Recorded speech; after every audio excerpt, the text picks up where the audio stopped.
Hi, I'm Louise from the Cotswold Sewing School, here with Just Fabrics today to show you how to create a true mitered corner on a curtain.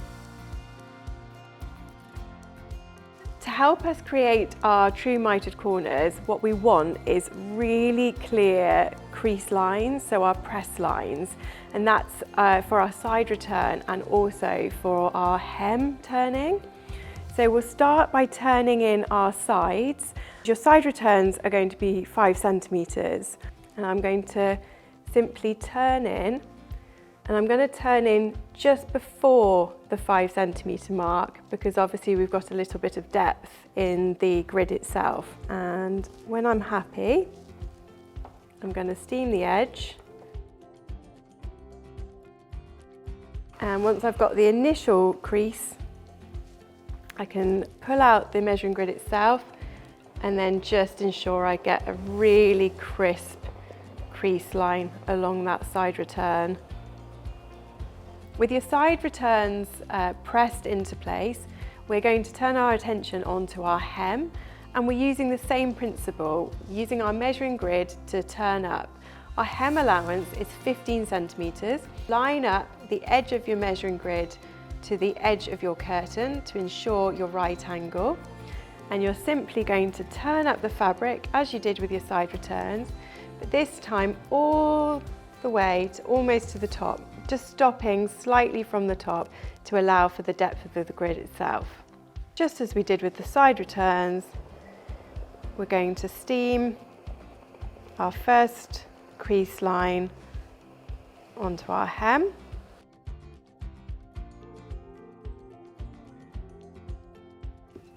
With your first crease line in your hem, if you turn the hem back over, and you can see you've got that lovely obvious crisp line, and then if you bring the raw edge into your first press line, your first crease line, and then again just press now the folded edge, then we've got our 2 crease lines in our hem, and we can turn over, and we're now ready to create our true mitered corners. To make our true mitered corners, you want to turn out your hem allowance and your side return so that you can see the crease lines.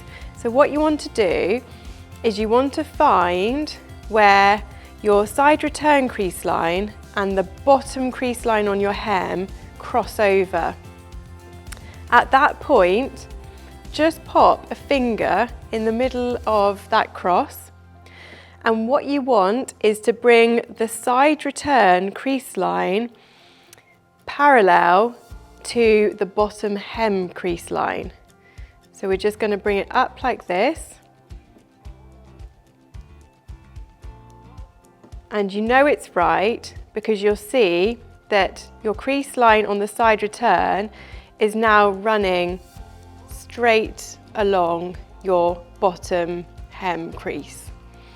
So if you now carefully fold your side return over, you've then got your first half of your mitered corner.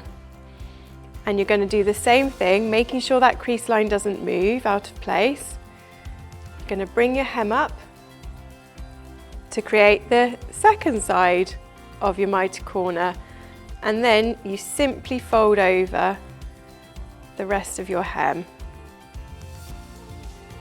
With your mitered corner created, this is the perfect time to pop in our covered weights.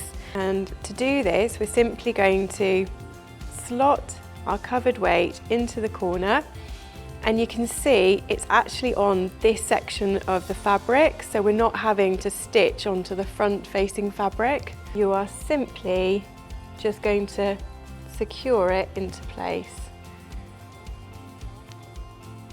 Once you've done a couple of stitches, you can just tie it off with a couple of knots and just pop your needle under the threads to secure, and then you can cut off. And now we can ladder stitch our mitered corner together. So we'll start off by securing our stitch with a couple of knots,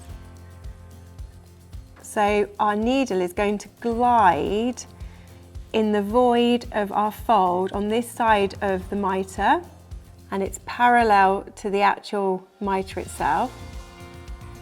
So we'll pull that through. And then to create the first step of the ladder, our thread is coming across the mitre, and at the same point that that thread has gone across, we're going to pop the needle through the void on this side of the fold, and bringing the thread across again then creates the second step of our ladder. And we're just going to continue that all the way down to the bottom.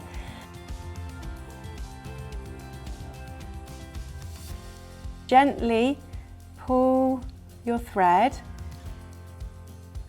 and as you can see, it's just going to perfectly close up that mitre for you. We can now feed our needle back up to the top to secure off our thread safely.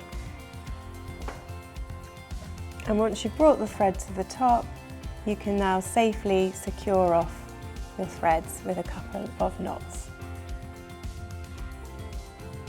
And that's your true mitre corner complete. I really hope you enjoyed the video today, and if you did, please click on the like and subscribe below. If you're interested in any soft furnishing courses, then please check out the Cotswold Sewing School's website, and for more fabric inspiration, please head over to Just Fabric's website.